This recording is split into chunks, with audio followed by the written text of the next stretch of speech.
Salut à tous les amis confinés de France et de l'international et de Navarre. Déjà 30 C'est bon. personnes en direct pour ce rendez-vous extraordinaire attendu par la planète entière depuis maintenant 15 jours et annoncé un petit peu dans tous les médias internationaux.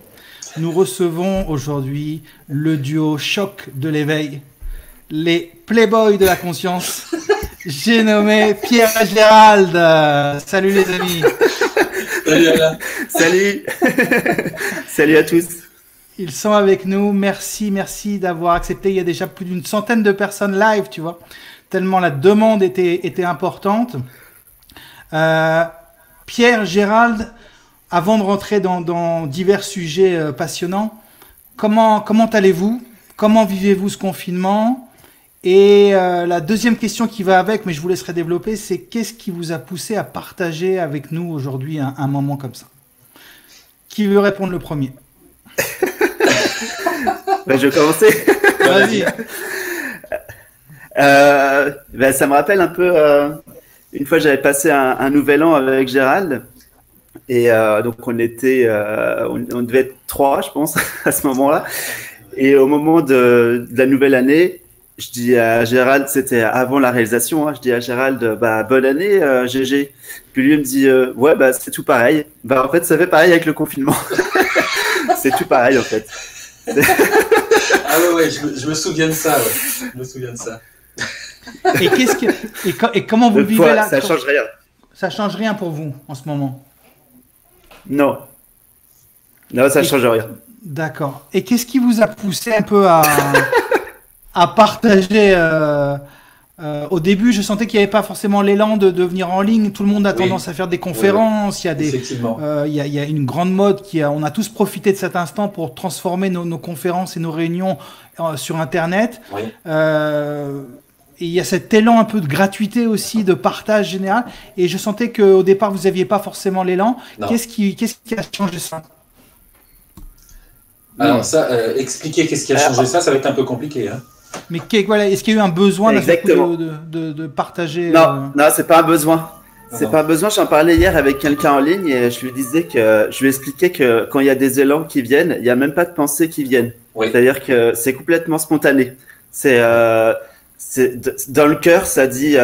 C'est pas que ça dit, c'est que ça se fait spontanément, automatiquement, sans aucune raison. Et il y a pas besoin d'une explication derrière.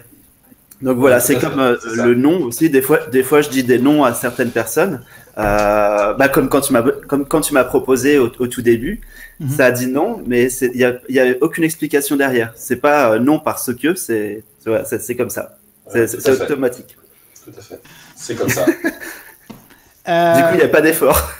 Il n'y a pas d'analyse, donc il n'y a pas d'interprétation. Non, il n'y a pas d'analyse.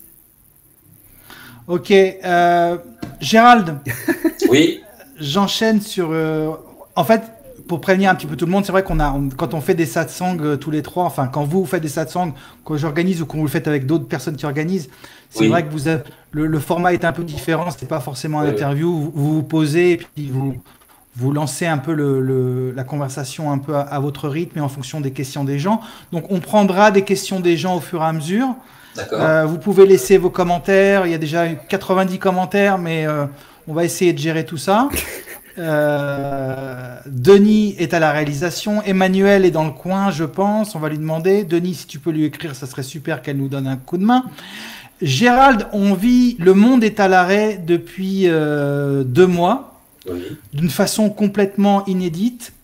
Et on a la tentation un peu d'y trouver une interprétation, un message spirituel, mystique, ésotérique. Comment tu vois ça?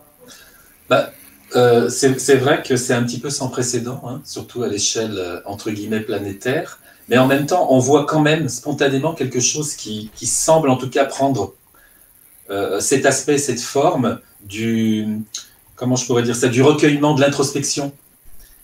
Donc, a priori, il semblerait, dans ce que ça présente, qu'il y ait quand même entre guillemets, cette dimension-là. Et d'ailleurs, la plupart des gens que j'ai eus en session Skype m'ont tous dit c'est curieux, c'est amusant, ça m'est jamais arrivé, mais je me retrouve vraiment comme c'est pas quelque chose de forcé, mais quelque chose qui fait que la vie, en fait, les met en face d'eux-mêmes, entre guillemets, c'est-à-dire sans qu'ils aient besoin de se dire « Ah bah tiens, je vais mettre en place des techniques, des méthodes ». C'est comme si qu'une discipline spirituelle se mettait en place, vraiment très très simplement. Et a priori, beaucoup de gens ont l'air d'être conscients que c'est ça qui émerge en eux. Donc c'est super intéressant. Hein. C'est cette retraite qui nous est imposée, un petit peu une sorte de retraite, un retour vers soi qui nous est imposé par la force des choses. Oui, après, il y a des gens qui restent un petit peu dans la peur, dans l'inquiétude de l'inconnu, etc. Et pas tout le monde profite de cette période pour pouvoir faire une introspection.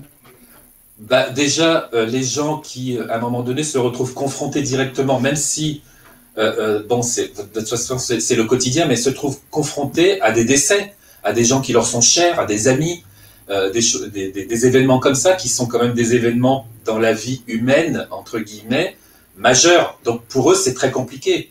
Ils ont même des fois, il n'y a pas de décès, mais simplement des amis qui sont proches et qui tombent malades. Et du coup, il y a l'inquiétude qui se met en place automatiquement. Et elle se met en place parce que c'est vrai qu'on nous a raconté beaucoup de choses. On parle beaucoup du Covid-19. Il y a beaucoup de commentaires dessus. Il y a tout et son contraire. Et c'est pas forcément évident au quotidien de gérer tout ça. Donc, mais je pense que les gens font du mieux qu'ils peuvent et j'allais dire, au maximum, et ben, ils essayent de s'adapter comme ils peuvent. C'est pas toujours évident au quotidien, mais je pense que la plupart des gens, quand même, se débrouillent pas mal. Hein. Ah ouais, ils s'en sortent plutôt bien, les gens, de ce côté-là. Même si c'est pas évident. Alors, justement, Pierre, je voulais te demander, parce c'est ce que Gérald décrivait si bien, c'est qu'on est submergé par un flux d'informations contradictoires avec des projections un petit peu sur tout ce qui tourne autour du Covid. En même temps, on est complètement isolé avec la possibilité de faire un retour, une introspection. Comment on dépasse ces projections mentales, cette peur actuelle, cette peur de l'inconnu, cette peur de la mort, cette peur d'un futur qui n'est pas clair? En fait, c'est marrant parce qu'hier, je vais vous dire un truc qui va tout résumer. Hier, j'étais avec quelqu'un en ligne et la personne me disait avant, je pensais que mes problèmes venaient de mon interaction avec le monde. C'était du fait que le monde va pas comme je veux. Du coup, je me sens mal. C'est de la faute des autres, du système, etc. Et puis là, cette personne s'est rendu compte qu'en étant toute seule avec elle-même, quand tout s'arrête et qu'elle est seule avec elle-même chez elle, les problèmes sont toujours là. Donc en fait, elle s'est rendue compte que c'était elle-même qui s'est créée elle-même son propre état intérieur. Ça n'appartient pas au monde. Et en fait, quand toutes ces peurs se révèlent, en fait, les peurs étaient déjà là. C'est juste que tu les voyais pas, c'est tout. Exactement. Donc l'invitation, en fait, effectivement, pour certaines personnes, c'est inconfortable le confinement. Mais une retraite spirituelle, ça veut pas dire que c'est confortable. Ça veut dire voir où on en est, sans se voiler la face. Donc, c'est normal que tout remonte, c'est normal que les peurs remontent, etc. Et ça, à un moment donné, il faut voir ça pour pouvoir s'en libérer. Donc, c'est parfait, en fait. C'est très bien que s'il y a des peurs qui remontent, etc., c'est très bien, il faut en prendre conscience. Et justement, en même temps, on a tendance... Moi, je vois les questions qui reviennent. Je t'en parlais tout à l'heure avant le direct. C'est tu penses quoi de la 5G? Tu penses quoi des vaccins? Tu penses quoi de Bill Gates? Du grand complot mondial, le gouvernement mondial? On n'a pas eu de questions sur le professeur Raoult, mais ça va venir. Il y a une sorte de voilà, on est obnubilé par je dirais, par l'extérieur et deux, par les choses négatives. La peur de quelque chose, au lieu de se concentrer sur la source, sur la paix intérieure. Ouais. Mais en même Gérald, temps, j'allais dire, ça, c'est un fonctionnement humain normal. C'est-à-dire qu'il y a la fascination des objets. Parce qu'en vérité, tout ça, c'est des objets. Mais ces objets, pour le mental, c'est vraiment un outil très efficace, puisque ça lui permet, en passant par la peur, avec tout ce qui accompagne les objets qui se manifestent avec la peur, parce qu'il y a beaucoup d'objets qui se manifestent avec la peur, ça crée une espèce de quelque chose omnibulant, de fascinant, et du coup, c'est vrai qu'on a plus tendance à être dans ce qu'on pourrait appeler négatif, mais c'est pas vraiment négatif, c'est simplement une fascination, ça crée une hyperfocalisation, et du coup, on est complètement submergé par ça, emporté par ça, ce qui fait que on a du mal, même, entre guillemets, à défocaliser pour pouvoir voir tous ces objets, j'allais dire, dans leur illusion, c'est-à-dire dans leur éphémérité, quelque chose d'éphémère. Parce qu'en fait, tous ces objets de peur sont vraiment éphémères. Ils ne durent jamais et on peut le constater quand on regarde ça, quand on observe ça. Voilà, on peut constater qu'ils sont éphémères. Ils bougent constamment. Maintenant, c'est vrai que quand on est emporté complètement dans ce flot, dans ce flux, c'est pas évident. Et pour en revenir à ce que tu disais tout à l'heure, Alain, dans le relatif, dans ce monde relatif, il va y avoir effectivement, vont se présenter des choses. On parlait, je sais pas, des vaccins, certains décrets qui vont être mis parce que les États étant eux-mêmes aussi dans une crainte, dans une peur, etc., la communiquent forcément aux gens, au peuple. Et donc, du coup, il peut y avoir des appropriations, des saisies de cette peur. Et en fait, ça tourne en rond. Ça tourne vraiment en rond. Justement, tu parles souvent, Pierre, du plan relatif et de la conscience. Et on vacille entre les deux en ce moment, j'ai l'impression. Il y a une question là de VA qui me dit comment atteindre la stabilité mentale dans cette situation. Oui, oui, parce qu'en fait, c'est lié à ce dont on est en train de parler. Toute personne qui fait une retraite spirituelle va se rendre compte que lorsque on diminue l'activité du corps, on diminue pas pour autant l'activité du mental. Hein. C'est-à-dire que si tu essayes de méditer toute la journée, tu vas te rendre compte que tu vas, enfin pour un débutant en tout cas, il va se faire harceler par les pensées et ça va être pire en fait. Et c'est exactement ce qu'on a vu, comme dit Gérald. En fait, personne n'y a échappé. C'est-à-dire que même les médias, même le gouvernement, tout le monde est rentré dans son mental suractivé et dans son émotion du coup qui prend le relais. Et dans l'ego aussi. Donc l'ego qui se manifeste avec la comparaison, la revendication. Il aurait dû faire ça, il aurait dû faire ci, il aurait dû avoir plus de masques, il aurait dû anticiper. En réalité, personne ne contrôle rien, parce que c'est la vie qui fait, c'est la conscience. Donc tout arrive comme ça doit arriver. Et du coup, du point de vue de la conscience absolue, c'est tout arrive. Et donc, pour répondre à ta question, il n'y a aucun hasard dans ce qui se passe et tout se passe exactement comme ça doit se passer, c'est-à-dire que ça fait partie de la révélation de la conscience à elle-même. C'est une opportunité pour tout le monde d'apprendre à rester tranquille et d'apprendre à rester, à être clair avec soi-même, quoi, d'être capable de se rencontrer. Et effectivement, c'est pas forcément confortable quand on n'est pas habitué. Pour toi, tu vois ça comme un déroulement de la conscience, c'est presque volontaire cette période. Ah mais complètement, c'est complètement normal. C'est normal de passer par là. J'ai l'habitude de comparer l'humanité pour moi à un seul corps. Imaginons c'est un seul corps. Un système, si l'humanité ou même la vie sur cette planète a une légère tendance quand même en ce moment à rentrer en déséquilibre. C'est un petit peu, il y a pas mal de choses qui font, je veux dire, selon les lois de la nature, selon les principes naturels, il y a des choses qui sont rentrées un peu en déséquilibre. Dans l'absolu, rien n'est en déséquilibre. Tout ça, ça fait partie d'un processus. Mais pour revenir à l'équilibre, il y a besoin, à un moment donné, de compenser d'une certaine façon. Donc, sur le plan naturel, par exemple, l'humain ayant un impact trop important au niveau naturel, eh ben, il est invité à ralentir un peu, quoi. Et donc, ce qui se passe, c'est totalement normal. Et c'est vraiment une invitation à se rencontrer soi-même et à voir notre fonctionnement même. C'est-à-dire que là, tu me posais la question de comment ralentir le mental. Quelqu'un qui n'a jamais été confiné de sa vie ne va jamais se poser la question. Ne va jamais se rendre compte que le problème de sa vie, c'est pas l'extérieur. Le problème de sa vie, c'est son mental surexcité et jamais satisfait. Donc, il y a la nécessité de déjà trouver la satisfaction en soi. Je pense que pour l'humanité, c'est une belle invitation. Après, il y a toujours cette question qui est récurrente et qui, pour rebondir sur ce que tu dis, c'est qu'il y a à la fois la sensation et la constatation que la vie se déroule comme elle doit se dérouler, et il y a ce désir d'agir collectivement pour un monde meilleur, pour guérir un monde, pour améliorer un monde, même si tout est déjà guéri, tu vas me dire. Et donc il y a ce partage. C'est les questions qui reviennent là. Ok, mais comment on fait là si on nous impose un vaccin et que on nous impose la 5G? On va pas dire c'est la vie qui nous l'impose et comme ça on a envie d'être désobéissant quelque part et de se rebeller et en même temps on a envie de laisser la vie faire. Tu comprends l'ambiguïté?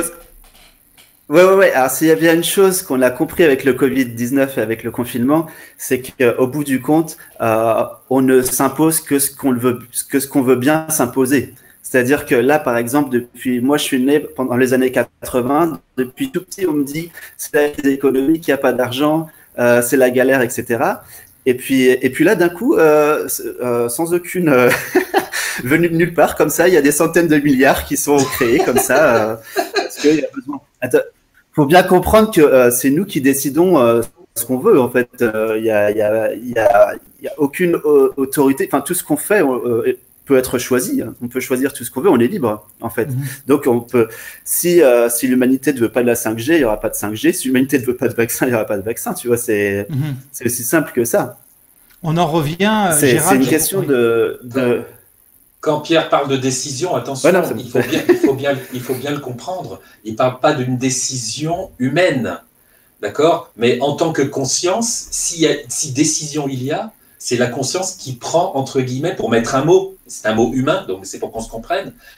S'il y a décision, c'est la conscience à travers les manifestations qui prend justement la décision, qui n'est pas de vaccin, qui n'est pas ceci, qui n'est pas de 5G, et plein d'autres choses, hein. Mais tout est possible, effectivement. Ouais. Et plein d'élan de solidarité aussi. Moi, je vois dans mon quartier, il y a énormément de solidarité qui se met en place. Les gens qui mettent des paniers avec des légumes pour les autres, etc. Tout ça, c'est spontané. Hein. On n'a rien dit à personne. C'est-à-dire que ça se fait automatiquement. Tout à fait. Et les gens ne se sont pas passé le mot, en fait. C'est même fait. C'est comme si tout ça s'était fait individuellement, mais collectivement en même temps. Oui, donc ça, c'est bien la conscience qui fait ça, quoi. Ouais, carrément. Nous aussi, on a vu ça. Il y a une espèce de fraternité, une générosité incroyable. Le partage, incroyable. Ça a pris une échelle, une ampleur hallucinante. C'est bien. Alors justement, on se voit ça qui est formidable, c'est qu'en même temps, il y a deux. Moi, depuis le début, je trouvais qu'il y a une grande solidarité qui s'est mise en place, une forme de compassion mondiale presque. Et puis il y a une sorte d'unité. On se rend compte que pour la première fois, on est tous dans le même bateau, on est tous à l'arrêt de la même façon, on vit le même rythme. Et il y a ce sentiment de sujet que tu connais un peu, Gérald, qui est vraiment incarné, qui est manifesté de façon évidente en ce moment. Et je trouve que c'est quelque chose il faut vraiment regarder les yeux sur ça, quoi. Sur quoi précisément, tu disais? Sur ce sentiment d'unicité en même temps. Tout à fait. Ouais. Exact. Mais de toute façon, c'est vrai que ça a pris une ampleur incroyable. Hein.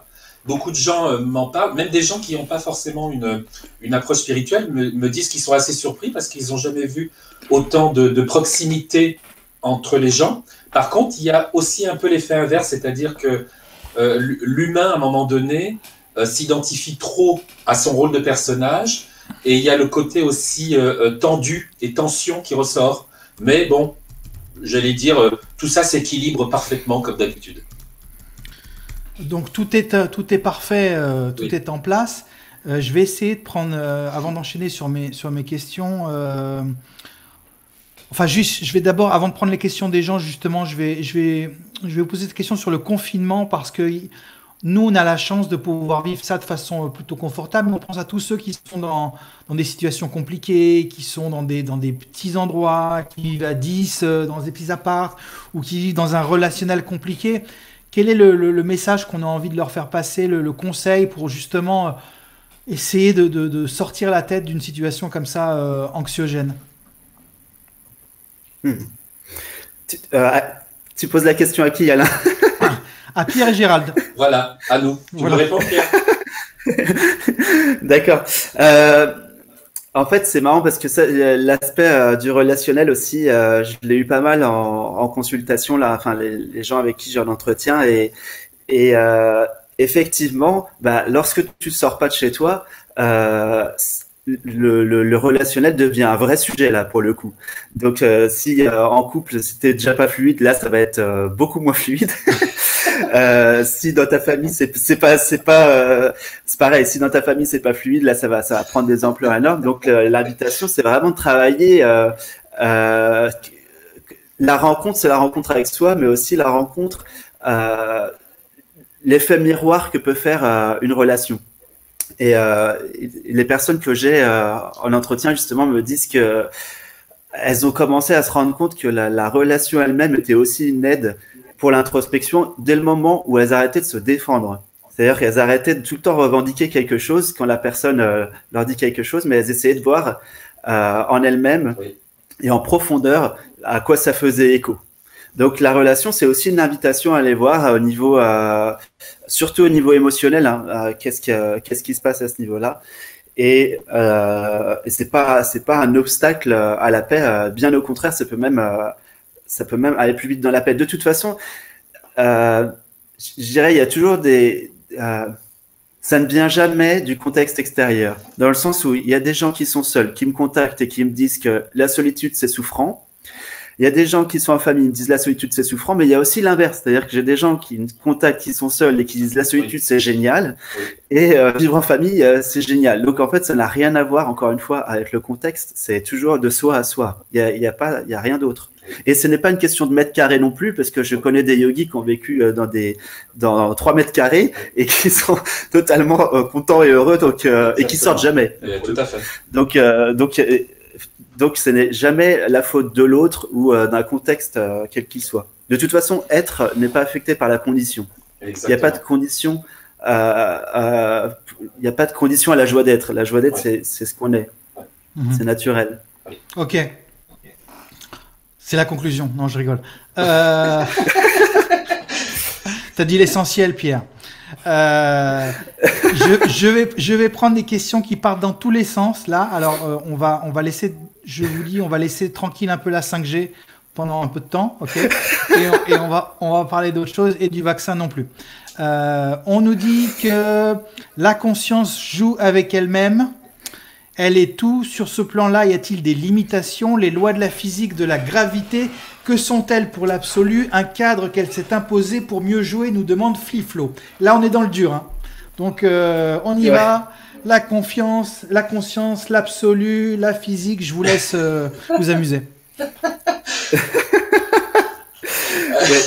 Tu veux commencer? Et attends, j'enchaîne avec la question de Jean-Marc qui nous dit, on dit que tout est Dieu et que la pensée crée la matière. Peut-on dire que la pensée est Dieu? Voilà, je vous laisse vous débrouiller. Alors, oui, justement, on était en train de parler et de dire que, par rapport à la gravité et tout ça, que c'était... bien sûr que c'est la conscience qui a placé ses forces, ses principes, si je puis dire, effectivement, pour jouer, de façon à ce que c'est ce qui émane d'elle, c'est-à-dire les manifestations qui se présentent spontanément, à savoir je sais pas, des enveloppes charnelles, des objets, des planètes et tout ça, puissent, dans leur manifestation, expérimenter aussi la conscience, parce que tout, quelque part, fait, entre guillemets, l'expérience de la conscience. Donc ça joue à ça. Dans ce monde tangible, à partir du moment où il y a conscientisation d'être, il n'y a aucune limite. Ça veut dire qu'il n'y a même plus de séparation. Il semblerait en apparence, c'est quelque chose de très, très en surface. Il semblerait en apparence qu'il y ait une séparation. Ça, c'est ce que dit et c'est ce qu'essaye de faire passer comme message l'ego entre ce monde tangible, ce monde relatif, et l'absolu. Quand vous êtes conscient d'être la conscience, consciente d'elle-même, vous ne voyez plus j'allais dire, cette limite, cette frontière. Il n'y en a plus, en fait. En vérité, il n'y en a pas. Donc, tout est possible. Mais vraiment, tout est possible.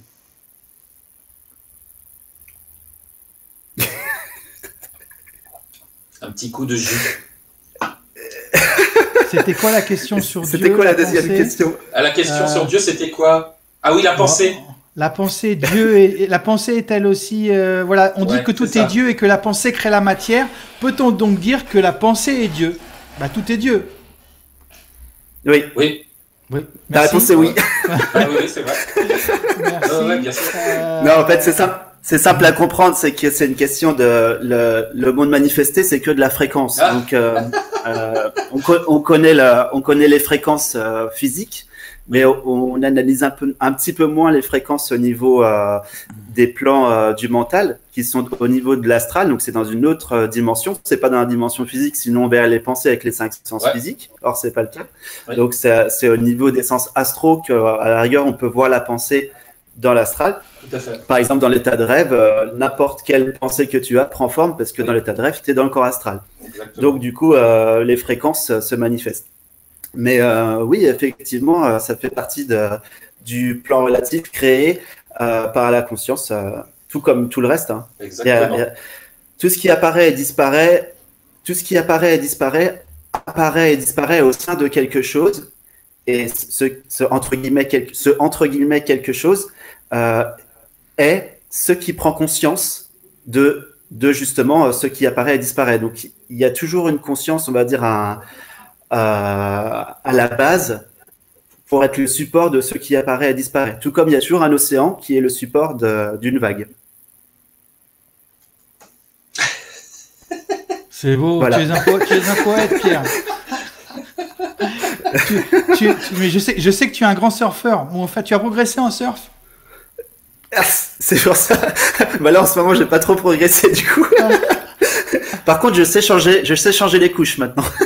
Ah oui, on n'en a pas parlé parce que c'est hyper personnel, mais si tu veux nous glisser un mot sur Azure, tu es le bienvenu.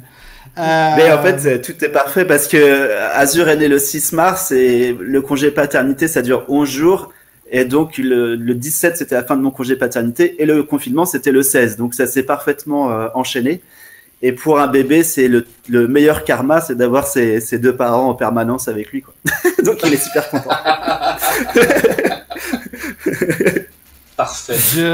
Il est bien tombé en plein confinement. Waouh, c'est dingue. Ah, il est trop bien tombé. Je vais reprendre. Bonjour. Attends, on va prendre Madeleine. Madeleine qui demande pourquoi aspire-t-on autant à la lumière si l'ombre est aussi la conscience? Pourquoi n'y aurait-il pas d'éveil à travers ce que l'on appelle le mal dans le relatif? Impossible de réaliser l'éveil pour nos dirigeants? Si, bien sûr que si. Je te laisse répondre si tu veux, Gérard. Si, enfin, de toute façon, l'éveil peut être, enfin, je veux dire, comment je pourrais dire, tout profil d'incarnation peut vivre l'éveil. Ça veut dire que ce que l'on définit comme étant le mal ou le bien est quand même encore à considérer comme une forme d'échelle de valeur, même si ça semble se manifester comme ça au quotidien, hein, quand il se passe des choses qui nous paraissent horribles, des tueries, des viols, ça peut être le mal, mais c'est encore un mot que l'on met dessus. Et maintenant, pour en revenir au fait que est-ce que nos dirigeants peuvent s'éveiller? Bien sûr, on a les cas de beaucoup de personnalités depuis très très longtemps qui sont devenues des personnalités dans le sens où elles étaient connues, on a parlé d'elles et tout ça, dans le sens où des fois elles ont eu des vies compliquées, difficiles, où certaines ont tué, ont fait des choses de ce type-là, et ont connu l'éveil dans la même incarnation, si je puis dire. Ce n'est pas ça qui a empêché la conscience de se révéler à elle-même, puisqu'il n'y a pas de conditions, justement, comme on le disait tout à l'heure. Donc, un dirigeant, même s'il était, j'allais dire, le plus négatif possible, le plus personnel possible, et qui ne pense qu'à lui, etc., pourrait quand même se réaliser dans la même vie s'il y a à ce moment-là quelque chose qui émerge et qui lui révèle sa propre nature. Donc, oui, tout est possible. Tout est possible.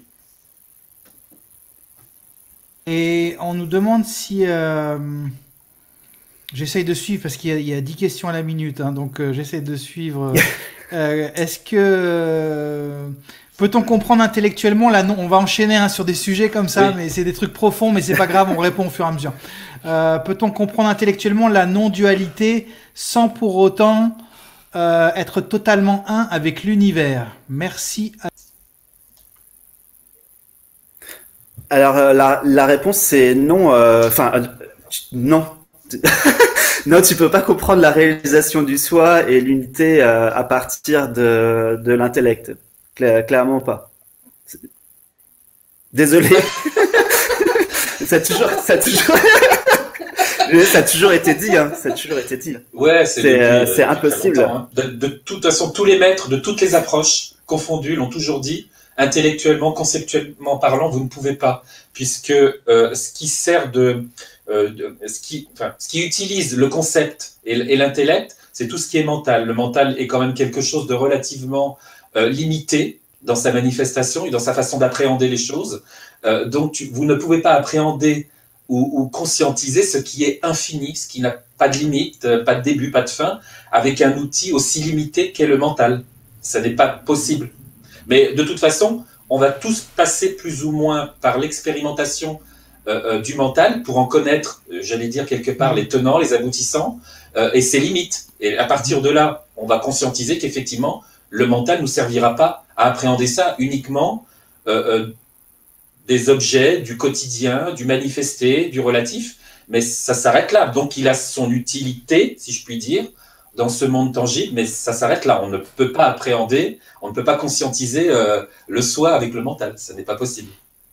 D'ailleurs, on avait eu cette question quand on s'était vu à Lyon. Je vous avais posé la question, je vous avais demandé, souvent dans les satsangs, dans les réunions comme ça, il y a une forte compréhension mentale et intellectuelle de la conscience, de l'éveil, etc. Sans pour autant que ça se manifeste forcément dans le quotidien ou dans la vie ou que ça descende dans le cœur et dans le corps. Et Pierre, toi, tu m'avais dit que le yoga est une façon de faire descendre tout ça un peu plus en manifestation dans le cœur et dans le corps. Bah, ça a été inventé pour ça. Après, il y a yoga et yoga. Ça dépend de ce qu'on entend par le yoga. Si on parle juste d'un yoga, des postures, des étirements, etc., ça c'est clair que ça va pas être suffisant. Mais si on parle du vrai yoga, c'est-à-dire des 4 voies principales enseignées par les sages, à ce moment-là, oui, ça amène à la réalisation. Mais l'idée, c'est justement de lâcher ce côté mental, de lâcher cette compréhension mentale de la vie, parce qu'en fait, quand tu essaies de comprendre la vie, quelque part, tu t'en éloignes, c'est-à-dire que tu ne la vis pas. C'est-à-dire que tu commences à penser la vie au lieu de la vivre, hein, comme on dit souvent en satsang, et tu t'éloignes du goût de la vie, quelque part. Et donc là, pour lâcher ça, eh bien justement, la première étape, ça serait de commencer à ralentir les fluctuations du mental, oui. Apprendre à rester tranquille, justement. Et c'est pour ça que tout de suite, ce qu'on m'a dit, quand on m'a dit que c'est quoi ton avis sur le confinement, la première chose qui m'est venue, c'est c'est très bien que l'humanité apprenne à rester tranquille. Donc, apprendre à rester tranquille, c'est vraiment le plus important. Et pour apprendre à rester tranquille, alors il y a plusieurs voies possibles. Il y a le karma yoga, mais c'est difficile actuellement. Mais bon, pourquoi pas, on pourra toujours le faire à la maison. Mais c'est le service désintéressé. Sinon, il y a la voie de la dévotion qui va passer plutôt par le chant ou par la danse ou par une voie plutôt du cœur envers ce qu'on appelle une divinité d'élection. Moi, j'ai pas le temps d'approfondir, mais voilà, il y a cette voie-là aussi, voie de la dévotion. Il y a la voie de la connaissance de soi, où l'intellect a sa place pendant un moment, mais à un moment donné, il y a autre chose que l'intellect qui se met en route, c'est-à-dire la faculté de discernement. Oui. C'est une faculté qui fait que tu commences à réaliser ce qui est évident, ce qui est évident et ce qui tient de la réalité avec un R majuscule et ce qui est l'irréel. Donc l'irréel pour les sages, c'est ce qui fluctue tout le temps et le réel, c'est ce qui ne fluctue jamais. Donc là-dessus, je vous laisse voir dans votre expérience ce qui fluctue tout le temps et ce qui ne fluctue pas. Et puis la 4e voie, c'est la voie du Raja Yoga, donc qui est une voie plutôt spécifique à la méditation profonde avec des exercices bien précis de respiration et d'énergie et tout ça en fait ça a le même but, hein, c'est d'avoir un mental calme, statique, pour en fait arrêter d'interpréter la vie, mais pour la vivre, pour vivre la vie en tant que la vie elle-même, pas en tant qu'un personnage qui vit une vie. Je sais pas, une vie personnelle. Il y a plus de vie personnelle à un moment donné. Donc voilà, c'est ça le. Oui, c'est ça. J'ai fait un peu long là, désolé. Non, mais on n'est pas pressé. On a 2-3 heures devant nous. Pas de problème. Je vais prendre avant que le petit se réveille. D'ailleurs, on m'a demandé, Non, Pierre, on m'a demandé une question, je te la pose rapidement. Est-ce que tu vas faire vacciner ton enfant? Ah, c'est une bonne question. En fait, il n'y a pas l'élan pour l'instant. Je pense que ça va, si ça doit se faire, je dis bien si ça doit se faire, ça se fera spontanément ou pas. Voilà.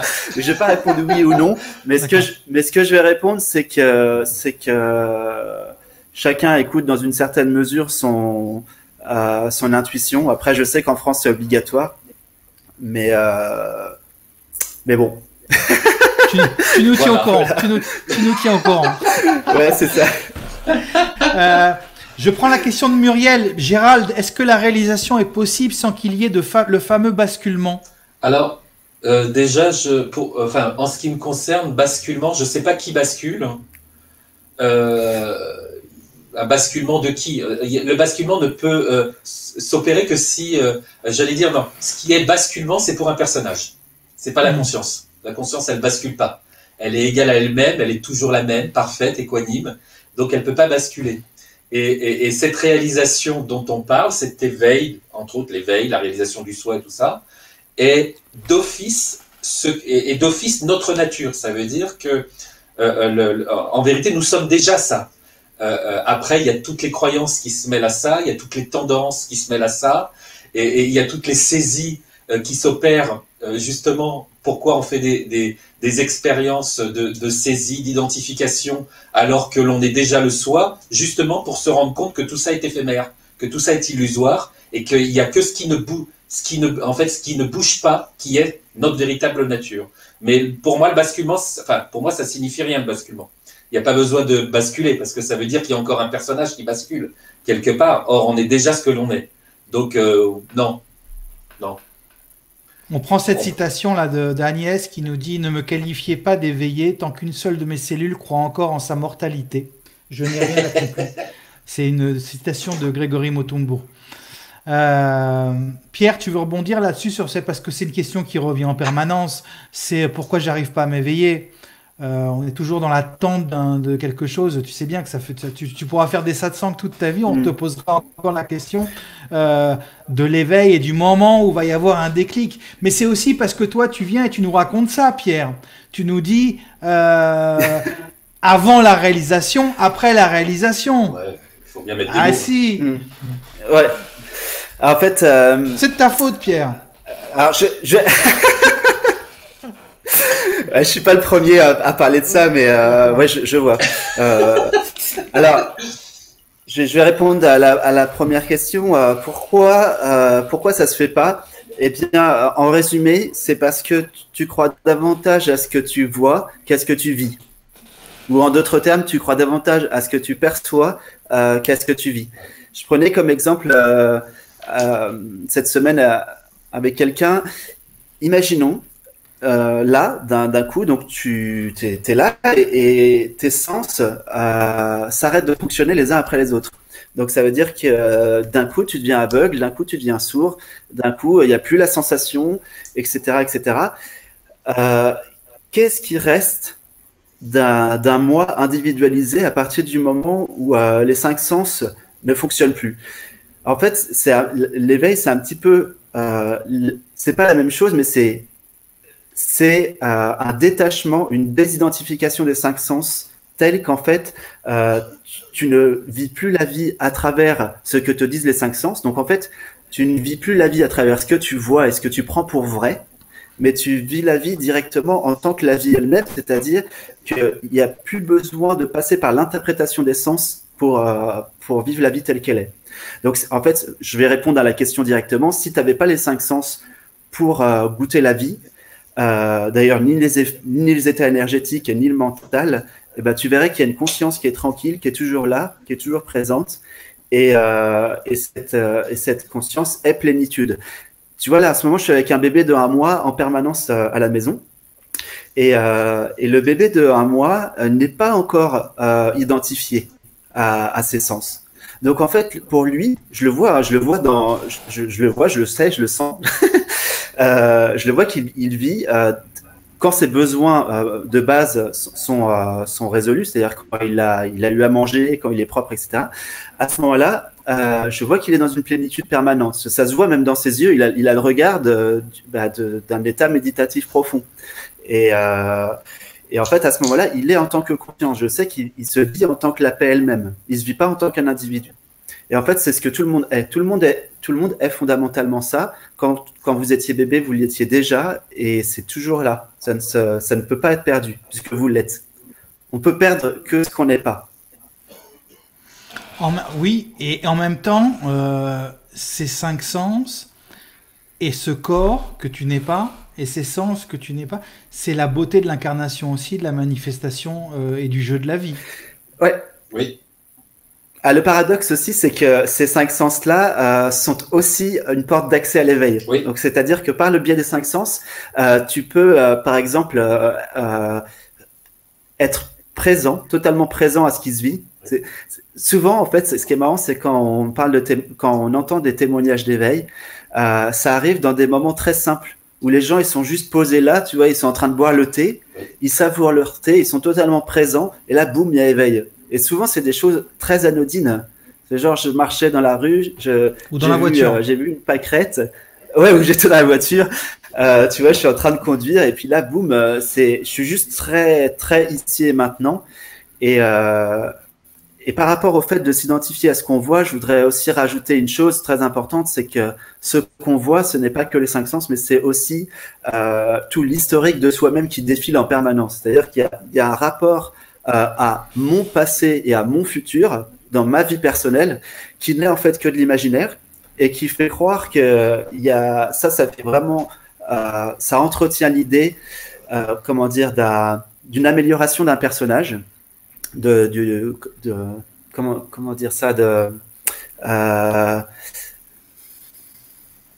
ouais, c'est ça, d'une progression. Voilà, c'est ça, d'une progression dans le temps du personnage. Alors encore une fois, le temps n'est pas le vécu. C'est-à-dire que la vie elle-même ne connaît pas le temps. Le goût de la vie, c'est pas dans le temps. Mais ça, je le dis tout le temps, hein, mais je sais que justement, je le dis tout le temps. Je sais que c'est pas compréhensible avec le mental, mais c'est vraiment ça. C'est-à-dire revenir au goût de la vie, c'est vraiment être totalement maintenant et ne plus croire dans les histoires de moi avant, moi plus tard, quand je serai éveillé, etc. Exactement. Mais ça n'empêche que des fois, on n'arrive pas à rester dans ce présent justement parce qu'il y a un passé qui refabrique des projections mentales et sur le futur, etc. etc. Ouais. Alors, et là, à ce moment-là, c'est pour ça que le confinement est intéressant, parce que donc, quand tout ça remonte, quand tu es en confinement, tu as le temps de rester tranquille avec ça. Donc, tu as le temps de voir et tu as le temps de commencer à mettre, je dirais, un espace ou un intervalle, pour reprendre les sages himalayens avec qui je vivais, ils disaient observez les espaces, observez les intervalles. Exactement. Donc, observe l'intervalle entre une émotion et toi. Il y a forcément un intervalle entre toi et l'émotion, sinon tu pourrais pas dire je vois l'émotion. Quel est ce je qui voit l'émotion? Il y a forcément un point d'origine, un sujet, et puis un objet, donc l'émotion. Et la plupart du temps, qu'est-ce qui sort de cet intervalle? Qu'est-ce qui sort de cet intervalle? En fait, quand tu commences à goûter à cet intervalle, tu commences à te rendre compte, tiens, il y a une tranquillité qui est là. Oui. C'est-à-dire, tu commences à te voir, tiens, je peux observer qu'il y a une émotion. Souvent, les gens ils me disent, depuis j'ai commencé le chemin spirituel, je me rends compte que j'ai plein de tensions, que j'ai plein d'émotions, et je leur dis, mais c'était déjà comme ça avant. Simplement, tu le voyais pas. Là, tu es en train de le voir, tu es en train de faire un pas de recul, et c'est justement le début de la libération. Des fois, les gens ils me disent, je me fais encore attraper par mon ego. Et là, je leur dis, mais c'est que tu commences à plus te faire attraper, parce que si tu vois que tu te fais attraper par l'ego, tu te fais pas attraper. Pour se faire attraper par l'ego, il faut pas le voir. Il faut être comme dans un état hypnotique. Tu te rends pas compte que tu es sous hypnose, quoi. Ouais. Et je rebondis à une question en même temps que je vois qui nous demande est-ce que s'éveiller, on peut s'éveiller et revenir à l'expérience humaine. Je veux dire, s'éveiller, c'est pas sortir de l'être humain, quoi. Je veux dire, c'est au contraire, c'est incarner davantage l'être humain, Gérald. Je dirais pas forcément incarner davantage l'être humain, parce que l'être humain, c'est encore une étiquette, c'est encore un commentaire, une histoire, un objet. Mais par contre, on ne le nie pas, il n'est pas rejeté. C'est un objet d'expérience. C'est l'interface. Voilà, exactement, et de le vivre pleinement, complètement, pour pouvoir justement voir, une fois de plus, que l'objet être humain est aussi éphémère et qu'il y a quelque chose de beaucoup plus vaste qui englobe tout ça. Mais je reviens là-dessus, il n'y a pas de rejet, c'est pas un rejet. On expérimente la vie d'être humain dans une manifestation physique, voilà, un corps, entre autres, etc. Et c'est normal, c'est l'expérience. En tout cas, en ce qui nous concerne, nous, dans cette civilisation, le processus, ce qui apparaît comme un processus, fonctionne de la sorte. On essaye de répondre à Lauriane qui nous dit qu'elle a la sensation d'avoir été éveillée plus jeune, à 13-14 ans, puis un formatage a commencé. Actuellement, j'ai près de 40 ans et je reviens seulement à ces sensations de jeunesse. J'ai rajouté des mots dans la question, mais est-il possible d'avoir été plus éveillé jeune et d'avoir perdu un peu le chemin? Alors en fait c'est très intéressant parce que ça c'est quelque chose qu'on retrouve chez quasiment tous les réalisés, c'est-à-dire, enfin même tous en fait, c'est-à-dire le fait de retrouver le goût de la vie de l'enfant, le goût de la vie de l'enfant, c'est un peu comme l'état de, c'est ça, l'état simple de l'enfant. Donc ça peut être peut-être qu'il y a eu des moments dans les grandes vacances à l'adolescence où il y avait des moments d'insouciance comme ça.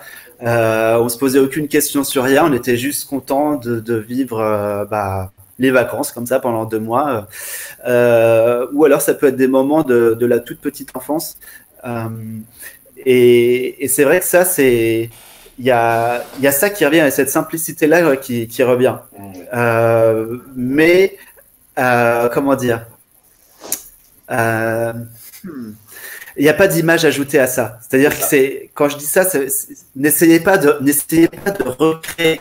L'ego, je sais qu'il va s'emparer de ce que j'ai dit et il va essayer de recréer un ego artificiel qui se prend pour un enfant éveillé. c'est pas ça du tout. C'est juste que on le sent quand on revient à la simplicité d'être qu'on l'a déjà connu. Il y a quelque chose qui est très important à comprendre, c'est que l'éveil, c'est pas quelque chose d'inconnu en réalité. Quand vous réalisez soi, vous savez que vous l'avez toujours été. Et ça, tous les sages le disent. Hein. Il n'y a aucune exception. Vous le savez, vous avez toujours été ça. Même quand vous étiez tout bébé, vous l'étiez déjà. Chaque fois qu'on se voit, pourquoi ça se perd alors? Pourquoi quoi? En fait, ça se perd pas, c'est juste. Pourquoi on le perd alors? Ah, on le perd pas. On peut pas le perdre. Tu peux pas perdre. Tu peux pas perdre ce qui est ta nature absolue, c'est pas possible. Oui, mais alors pourquoi on le voit plus, disons? Pourquoi on a la croyance qu'on ne le voit plus? Parce qu'à un moment donné, il y a à nouveau une hypersaisie. Il y a tout un tas d'objets qui se forment autour de ça, de l'éveil, c'est-à-dire des objets d'éveil, des objets de focalisation concernant l'éveil, etc. Donc que des histoires, que des commentaires sur lesquels il va y avoir une hyperfocalisation. Et donc forcément, à partir de là, notre centre d'intérêt, entre guillemets, se focalise ailleurs. Et ça crée quelque chose comme si qu'on était complètement identifié à l'histoire. Ça veut dire comme si on recroyait à nouveau à du temps, à de la temporalité, à du mental, à de l'ego, etc. Mais en vérité, on l'est toujours. On est toujours réalisé. On ne peut pas ne pas être réalisé. Ça ne peut être qu'un objet mental, égotique, qui fasse croire ça. Il n'y a que par là que ça peut passer. J'allais dire la croyance d'avoir perdu le soi que nous sommes. Ça ne peut passer que par ça. Je reviens à la question de Mel, je crois, qui nous dit, et si on n'a pas ce souvenir du goût de l'enfance, de la vie de l'enfance, on revient toujours à, comme tu décrivais Pierre, il y a cet état d'éveil du tout début de la vie. Et même après, quand il y a un peu d'identification, on voit les enfants jusqu'à 6, 7 ans, 8 ans, on ne fait que jouer, on ne fait que s'émerveiller. Il n'y a pas toute cette séparation, même si on a déjà un nom, même si on a déjà des interdits, mais il y a quand même une sorte de nature pure qui est là. Et Mel nous dit, et si on n'a plus ce souvenir de ce goût de la vie de l'enfance? Ouais, et en fait, ce dont je parlais, c'était pas, j'ai peut-être employé le mot souvenir, mais ce que je veux dire, c'est que ce dont je voulais parler n'était pas un souvenir de l'ordre des souvenirs habituels du mental. C'est pas un souvenir mental. C'est tu t'en rappelles entre guillemets parce que c'est un vécu. C'est un vécu direct. Cette simplicité-là, cet émerveillement-là, tu l'as forcément vécu. C'est obligatoire parce que tout enfant le vit forcément. Pourquoi? Parce que un enfant, quand il naît, il n'est pas identifié. Il ne sait pas ce que ça signifie d'être identifié. Il ne sait pas ce que ça veut dire le temps. Il ne sait pas ce que ça veut dire être un corps séparé. Un nourrisson, il se sent pas séparé, il sent aucune séparation. Je vois mon fils un mois, il bouge ses membres, il les bouge sans savoir où ils sont, quoi. Il sait pas où sont ses bras, où sont ses jambes, etc. Et des fois, hop, il se met une main dans la bouche, il fait tiens, il y a un truc, il sait même pas que c'est sa main, il tête sa propre main, et c'est complètement, il y a aucun mental, je veux dire. On voit bien qu'il se vit en tant qu'espace conscient, libre et paisible, quoi. On voit bien qu'il n'y a aucune identification. Et ça, tout le monde en a, je dirais, c'est pas un souvenir, c'est que tout le monde en a le goût quelque part. Tout le monde sait ce que c'est parce que tout le monde l'a vécu, forcément. Mm-hmm. Et encore, je parle dans l'incarnation, parce que, je parle dans le fait d'être un bébé, mais il y a aussi avant. Et Bien sûr. Donc, il y a quoi avant alors? Justement, avant, il y a pas le fait. Avant, il y a le fait d'être conscience, mais sans être conscience, plus un humain, plus un corps physique. Donc ça, tout le monde en a le souvenir aussi. Enfin, le souvenir, entre guillemets, pas un souvenir mental. Je continue sur ce sujet de l'éveil et de la séparation et du personnage, parce que Gérald, il y a toujours un petit peu cette tarte à la crème qui revient aussi dans la non-dualité, du fait que si tu t'éveilles ou si tu comprends que la conscience est derrière tout ça, alors on perd le goût du personnage, on perd le goût de la vie, etc. Oui. Et je sais que Pierre va me dire c'est bien une question du personnage, tout ça, mais c'est vrai c'est une question c'est une question qui revient permanent. C'est si je prends soin de moi, si je me prends soin du personnage. Et d'ailleurs, il y avait une question qui passait comme ça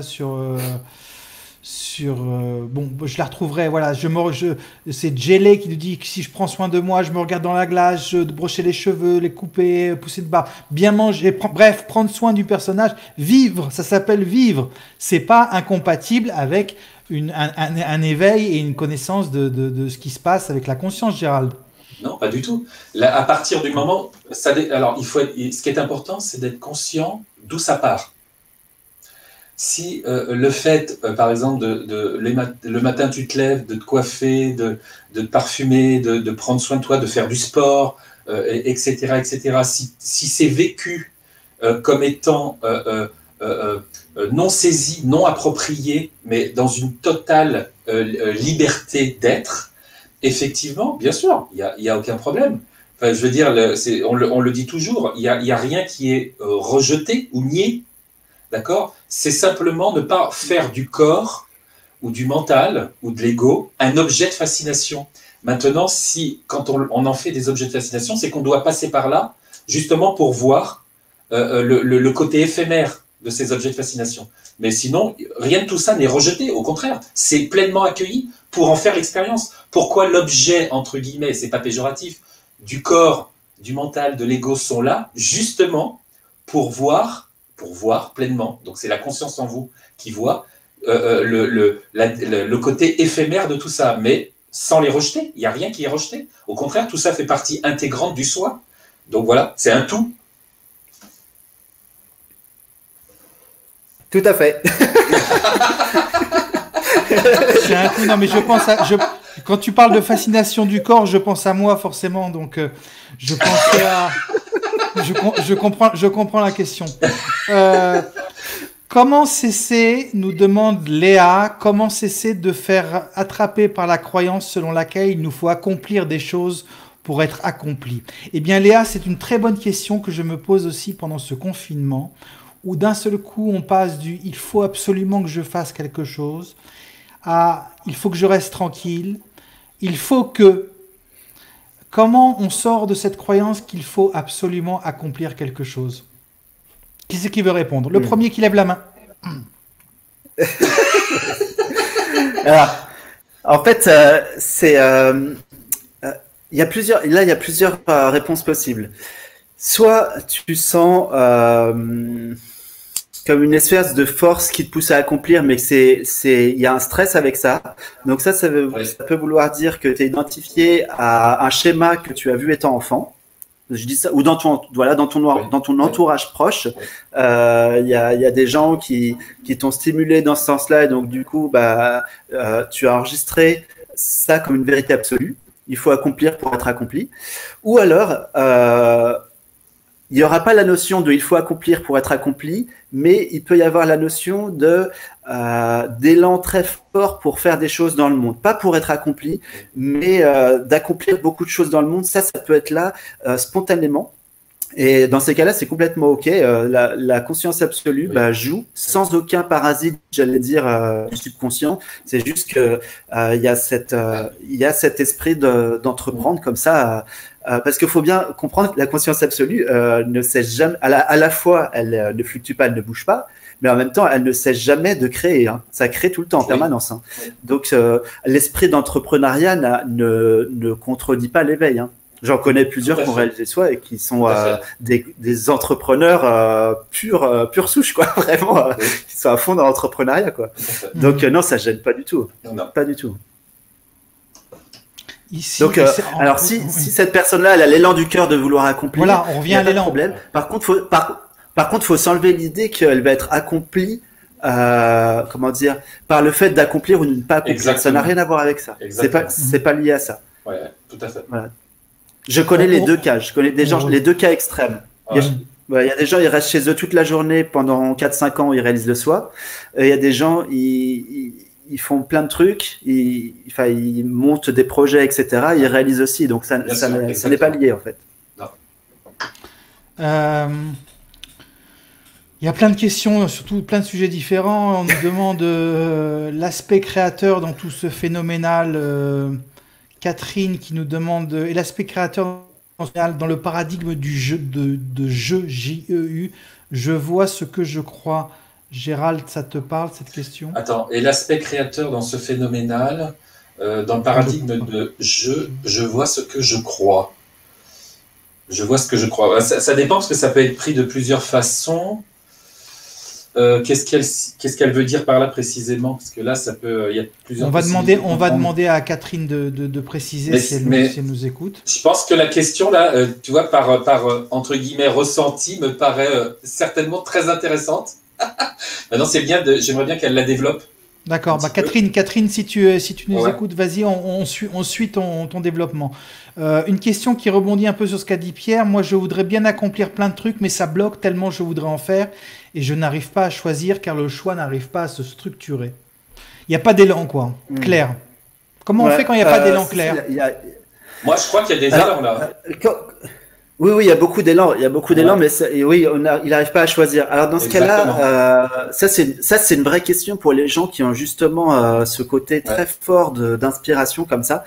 Et alors pour les amis qui sont sur cette voie d'éveil et qui sont très dans l'entrepreneuriat, ce qu'ils font en général, c'est qu'ils ont un besoin de se recentrer tous les jours, tous les matins, pour bien creuser le bon sillon, c'est-à-dire, et là, encore une fois, on utilise le cœur comme boussole, pas la tête, c'est-à-dire, quand je pense à cette chose, alors, quand je pense à, évidemment, si tu as 15 projets en même temps, tu testes, tu fais les uns après les autres et tu vois, au moment où tu penses à cette chose, est-ce qu'il y a une grande joie intérieurement? Qu'est-ce qui fait le plus de joie? Qu'est-ce qui fait qu'il y a le plus d'enthousiasme? Et c'est ça que tu dois faire maintenant. Ça ne veut pas dire que tu ne feras pas les autres choses après. Parce que des fois en fait, la conscience, on peut avoir un déroulé du film en avance, c'est-à-dire que tu peux savoir que dans 5 ans, tu feras, enfin, dans 5 ans, dans un peu plus longtemps, tu feras ça, puis ça, puis ça, puis ça, puis ça, mais dans l'instant présent, il faut suivre enfin, c'est pas il faut, mais c'est cet élan-là, cette joie qui va te dire ce qui doit être fait maintenant. Et puis pour le reste, faut pas se poser de questions. Si l'image vient, peut-être que tu devras le faire plus tard, ou peut-être que ça passera. Voilà. Mais c'est important de suivre le cœur, et c'est ça qui va faire que tu vas pouvoir creuser le bon sillon. On va prendre une dernière question sur ce sujet. Il y a Eva qui nous disait: j'ai du mal à comprendre la corrélation entre la réalisation dans la matière et la réalisation du soi. D'accord. Là, ça n'a aucun rapport. Ouais. Non, vraiment, hein, aucun rapport. Quand on parle de la réussite, de la réalisation dans la matière, la réalisation dans la matière, pour les yogis, c'est rien du tout. Oui. Carrément, pour eux, ça n'a aucune valeur. C'est comme, t'es dans un rêve et puis tu réalises ton rêve, mais au réveil, t'es toujours aussi, enfin, ça n'a rien changé, quoi. Donc, ça n'a aucun intérêt. Je veux dire, réaliser uniquement, comment dire, il y a pas, c'est comme le fait de, comme je disais tout à l'heure, accomplir avec l'idée je vais être accompli en accomplissant ceci dans le monde. Ça, c'est une illusion. C'est-à-dire que oui, tu peux réaliser plein de choses, etc. Mais c'est pas, comment dire. En même temps, ça peut être ta voie de réalisation, mais il faut pas attendre quoi que ce soit du monde. C'est pas là que ça se passe. C'est tout le résumé du Bhagavad Gita est là. Oui. C'est-à-dire que la joie n'est jamais dans le fruit de l'action, quoi. Jamais. Ce n'est pas là où ça se passe. Oui. Parce que pourquoi elle n'est pas dans le fruit de l'action? Parce qu'elle est déjà là. Si tu attends un fruit futur, à chaque fois tu vas passer à côté, quoi. La joie n'est-elle pas le seul des seuls critères, Philippe Brusson? Oui. L'élan du cœur, la joie, c'est oui. un peu la même chose. Oui, oui. Et en fait, c'est pas un critère, regarde les enfants, tu vas comprendre. Comment? Regarde les enfants, oui. Ouais, c'est ça, exactement. Les enfants, c'est un exemple. Les animaux aussi, la nature. Mais c'est exactement ça. Ouais.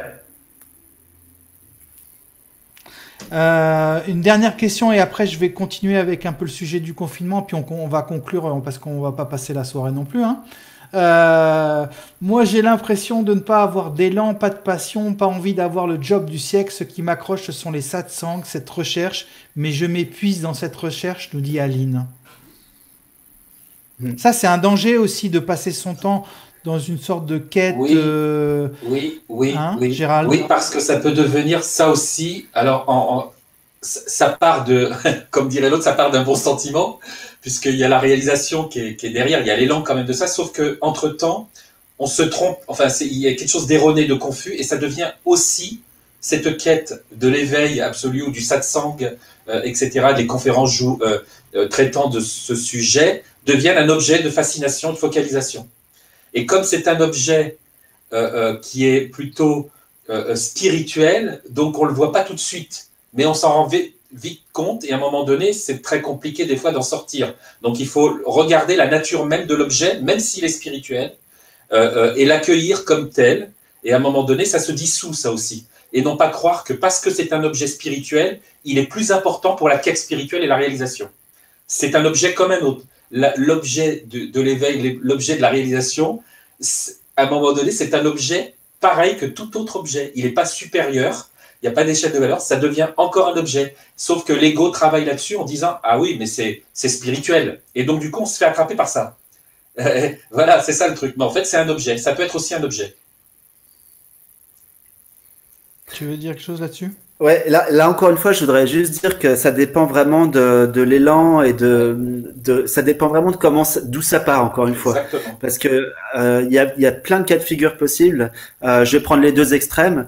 Il y a le cas de figure d'une personne qui n'a pas résolu, on va dire, son aversion pour la matière, pour le monde manifesté, et qui va complètement passer tout son temps devant les satsangs, mais avec une rancœur du monde. Et il y a le cas inverse où, et pourtant dans l'apparence c'est la même chose, il y a le cas où la personne elle est totalement dans l'enthousiasme de suivre des satsangs. Elle n'a pas forcément d'élan pour le monde, mais elle a aucune aversion pour le monde. C'est juste que tout son amour part dans les satsangs, dans le fait, ouais c'est ça, d'être là-dedans, mais tout dépend comment ça se vit intérieurement. Exactement. Et c'est pour ça que Gérald dit souvent, faut être sincère, faut être authentique, oui. Parce que ça dépend vraiment comment, avec quelle approche ça se vit. Donc voilà. Et s'il y a un épuisement, l'épuisement, ça peut faire aussi partie d'une étape sur le chemin. La voie de l'épuisement, la voie du pétage de câble aussi. C'est ça. Donc du coup, ça peut arriver aussi sur le chemin, et même j'en connais pas mal qui sont passés par là. Ça fait partie des passages un peu classiques, quoi. Mais ce qui est sûr, c'est qu'il faut éviter d'être en aversion pour quoi que ce soit. Tout à fait. C'est-à-dire faire un spirituel versus matériel. Ouais. Ça, c'est le pire truc pour justement on s'illusionne totalement. Comment tu veux réaliser l'unité en disant la matière c'est pourri, alors que la matière c'est la conscience absolue. Exactement. Manifestée. En résumé. Je me rajoute parce que sinon Denis va m'engueuler parce que j'ai pas appuyé sur le micro. Si tout est parfait tel que c'est, alors la violence c'est ok aussi. Tout ce qui est de mal dans le monde, si tout cela veut dire qu'il faudrait être dans l'acceptation et donc continuer de subir, nous demande Daniel. C'est à qui? Mais tu poses la question à qui? Attends, je suis en train de lire en même temps. La question à la conscience qui répond. Je suis en train de lire en même temps la question parce qu'elle est en bas de l'écran. En fait, est-ce que si tout est ok, la violence et la souffrance, c'est ok aussi, quoi, dans le monde? Policière, tout cela, ça veut dire qu'il faudrait... ok, d'accord, dans l'acceptation, donc continuer de subir. Alors, ça dépend comment c'est vécu. Parce que, en fait, il peut y avoir effectivement de la violence dans le monde, ce qui arrive d'ailleurs. Il y a plein de choses qui se passent qui sont de l'ordre de la violence, les viols, les massacres, les génocides, etc. Ça dépend comment c'est vécu, parce que moi je parle avec aussi beaucoup de gens quand je fais des Skype et tout ça, et même des gens qui ont vécu des fois des moments d'isolement, comme certains qui avaient fait des fois qui se retrouvaient en prison, et en prison, ils subissaient aussi la violence, sauf qu'ils étaient tellement intériorisés. En fait, le fait d'être en prison, ça leur a permis de faire l'expérience de l'intériorisation, qu'en vérité, ils ne subissaient pas. Ils le vivaient pleinement, mais sans le subir. Ce n'était pas comme une punition. Donc, c'est pour ça que c'est important de voir par où ça part. Et après, quand il y a ces violences qui arrivent, il est possible à un moment donné que la conscience manifeste des élans quelque part, de jouer à contrecarrer ça. D'ailleurs, c'est ce que font certaines personnes dans le monde, des associations, etc. Et à un moment donné, c'est la conscience qui fait ça à travers eux. Donc, rien n'est subi. Il y a une action qui se met en route, en tout cas qui apparaît comme telle, pour contrecarrer quelque part, pas pour créer forcément une opposition à cette violence, mais peut-être pour la transformer, peut-être pour la modifier, etc. Et c'est toujours la même conscience, en fait, qui joue sous les deux aspects. C'est-à-dire qui, entre guillemets, s'expérimente sous l'aspect de la violence, sous plein de formes, et sous l'aspect du fait de contrecarrer cette violence en y proposant, entre guillemets, des solutions, des remèdes, etc. Donc, ça dépend de par où ça passe, en fait. En fait, on en revient toujours à la même chose. Hein. Si ça part du cœur, vous ne subissez pas. Vous n'êtes pas dans quelque chose qui se subit. Ce n'est pas une soumission. C'est vécu vraiment pleinement et accueilli pleinement. Pareil pour le virus, alors. Oui. Il faut l'accueillir. Il faut accueillir le Covid. Oui, bien sûr. Après, il se passera ce qui doit se passer, puisque ça fait partie de l'expérience éventuelle terrestre qui se passe actuellement. Sinon, ça n'aurait pas eu lieu. Si ça se manifeste, c'est qu'il y a la conscience fait en sorte que l'expérience se fasse aussi par ce biais-là. Sinon, ça ne serait pas là. Pierre, Gérald, j'ai envie de vous poser une dernière question avant de conclure. On pourrait parler des heures, on sait très bien qu'on passe toujours du temps, on s'amuse bien avec vous, on passe des journées entières en satsang et on pourrait faire ça durer longtemps, mais là, sur ce format-là, on va rester plus concis. Ce qui se dégage beaucoup dans tous les commentaires, on est à plus de 400 commentaires déjà et plus de questions, on n'a pas pu prendre tout le monde, on est vraiment désolé. Mais ce qui se dégage quand même, c'est en ce moment, et vous devez le voir avec les rencontres individuelles que vous menez par Skype, c'est quand même une inquiétude globale, une peur, de la situation. J'ai envie de vous poser deux petites dernières questions et chacun peut répondre séparément. Quel est le message que vous avez envie de faire passer à tous ces gens qui traversent cette période et d'une part, et deuxièmement, quelle vision vous avez du monde d'après, de la manifestation? Est-ce Est-ce que la conscience nous prépare quelque chose de différent? Voilà. Qui c'est qui veut répondre en premier? La conscience, elle est toujours à l'infini en train de préparer des choses. Elle est créative, elle est créative. C'est à l'infini. Je veux dire, la manifestation est spontanée, donc c'est à l'infini. Ça n'arrête jamais. Jamais. Donc forcément, elle est, entre guillemets, même si elle n'est pas dans la temporalité, on va le dire comme ça pour rigoler, mais elle est en préparation de tout un tas de trucs, bien sûr. Mais dans le monde relatif, est-ce que tu vois un changement? Tout dépend ce que tu appelles le changement. Bah, tu te rends bien compte qu'il y a en ce moment tous ces gens qui ont envie, qui se disent waouh, il va se passer un truc. Est-ce qu'on n'a pas peur que la vie reprenne comme avant sur le plan matériel, sur la course, sur le peu de retour vers soi, vers Oh, ça sera un peu comme avant, mais avec des, entre guillemets, des modifications, des nouveautés. Et puis il y a surtout beaucoup de spontanéité dans la créativité, d'idées pour le bien-être de tout le monde. Ça est en train de prendre une ampleur telle que je ne sais même pas si c'est déjà arrivé dans cette humanité. Donc du coup, oui, on peut dire quelque part qu'il va y avoir, à l'échelle planétaire et humaine, de grands changements. Oui, c'est en route. Tu le sens bien. Et Ouais, Pierre, un message un message à tous ces gens qui sont dans l'inquiétude. Parce que tu n'as pas l'air inquiet, Pierre. Alors déjà, moi, j'ai pas rencontré que des gens qui étaient inquiets. J'ai aussi rencontré beaucoup de gens qui vivaient très très bien le confinement. Oui, je dirais même la plupart des gens que j'ai rencontrés le vivent très bien. Et alors pourquoi? C'est ça la question. Pourquoi il y a des gens qui vivent très bien et puis d'autres qui vivent moins bien? Ça n'a rien à voir avec ce que la plupart des gens vont dire du style le milieu social, etc. Parce que j'ai des gens de tout milieu sociaux. Ça n'a rien à voir avec même la situation financière.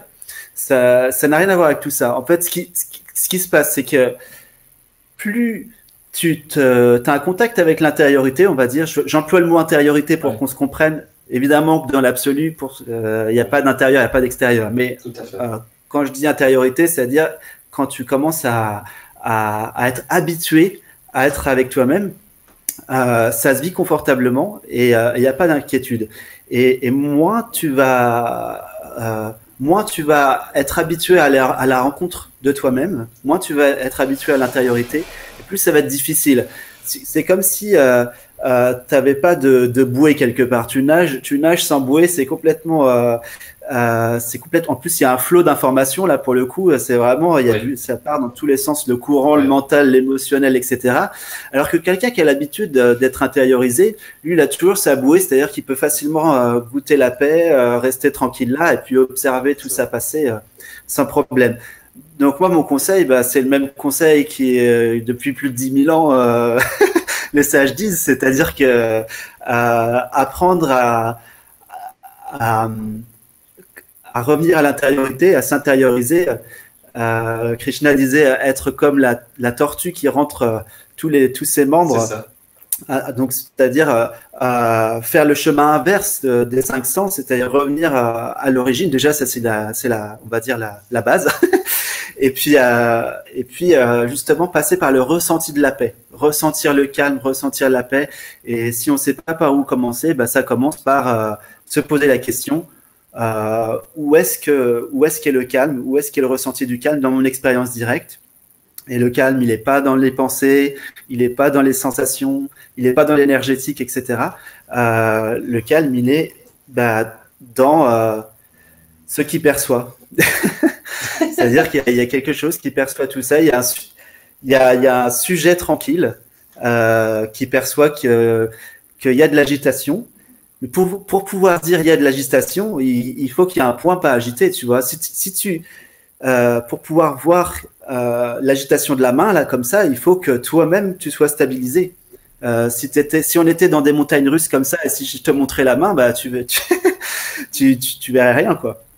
Donc il faut commencer par là, c'est la base et c'est vraiment l'invitation de ce qui se vit en ce moment pour l'humanité quoi. Ouais. C'est-à-dire qu'apprendre à rester tranquille, c'est la base. On a tout ce qui, je veux dire, l'humanité actuellement sait faire le fait de vivre confortablement. On sait faire. veux dire, on pourrait, tout le monde pourrait vivre confortablement. Il n'y a pas de problème, on sait faire. Maintenant, l'idée, c'est d'apprendre à se satisfaire. Et la satisfaction, elle viendra jamais des 5 sens. Elle viendra jamais du mental. Elle viendra jamais du toujours plus. Ça vient pas. C'est logique. Hein. Et la complétude, elle ne se vit que depuis cette intériorité-là. Donc, l'humanité est en chemin vers plus de sagesse.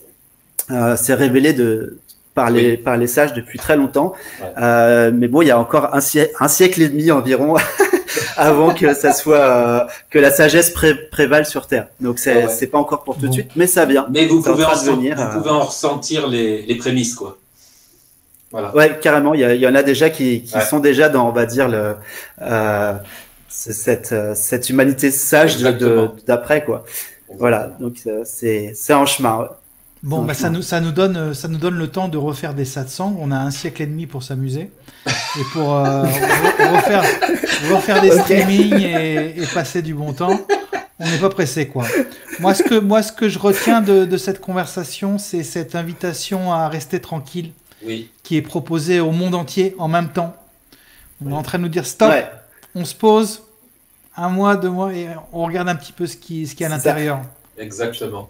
Une toute petite parenthèse. Souvent, on a tendance à focaliser sur, on va dire, le négatif, parce que les émotions, on va dire, il y a une identification aux émotions fortes comme la peur, etc. Mais faut pas oublier aussi, sans oublier bien sûr tout ce qui s'est passé pour les humains qui ont été touchés par le Covid-19. Faut pas oublier aussi tout ce qui se passe de magnifique sur le plan relatif en ce moment. On n'a jamais aussi bien respiré en Chine depuis 40 ans. Le ciel est redevenu presque pur. Il y a bon, je vais pas tout dire, mais j'ai beaucoup d'amis écolos plus ou moins connus, enfin bref, peu importe, mais juste pour dire que il se passe des choses géniales aussi en ce moment, quoi. Du fait de rester tranquille, il y a la vie dans le sens la nature, tout ça, revient à l'équilibre sur le plan relatif, et ça fait aussi partie du plan, quoi. Bien sûr, non, carrément. Mais sans aller aussi loin que la Chine, rien que sur Paris, quand on ouvre les fenêtres, il n'y a plus d'hydrocarbures. Plus aucune odeur d'hydrocarbures. Ce qui étonne les gens, et les gens s'en rendent compte. Voilà, donc il se passe quelque chose quand même. Hein. Bon, mais c'est pas sûr que ça dure, hein, je vous rassure. On va saluer toutes les personnes. Il y avait à peu près 650 personnes en direct. D'accord. Merci à tous. Hein. Il y a des gens de partout. Il y a des gens de Tunis, de toute la France, Anne, Oriane, etc. Je ne vais pas les citer, ils sont trop nombreux. On vous remercie tous. La vidéo va rester en replay sur la page Facebook. Ensuite, elle sera aussi sur la page YouTube de Olam. Denis va nous mettre le lien de Olam. Et puis, un grand merci à tous d'avoir participé. On essaiera de répondre aux questions. Une par une, si on peut, on passera sur les commentaires. Et surtout, un gros merci à Gérald, à Pierre d'avoir accepté l'invitation, d'être venu et d'avoir répondu dans ce brouhaha, dans tous les sens à toutes les questions. Et un gros merci. Merci à vous tous. Merci à toi. Merci à tout le monde. Allez. Et puis, on se revoit bientôt en vrai, quelque part sur la planète. C'est ça. À maintenant. Prenez soin de vous. À maintenant à tous. À maintenant. À bientôt. Merci. Et merci à Denis Fabien qui a réalisé l'émission. Ouais, merci à Denis. Merci. Merci. À plus tard. Bonne soirée à tous. Ouais. Bonne soirée.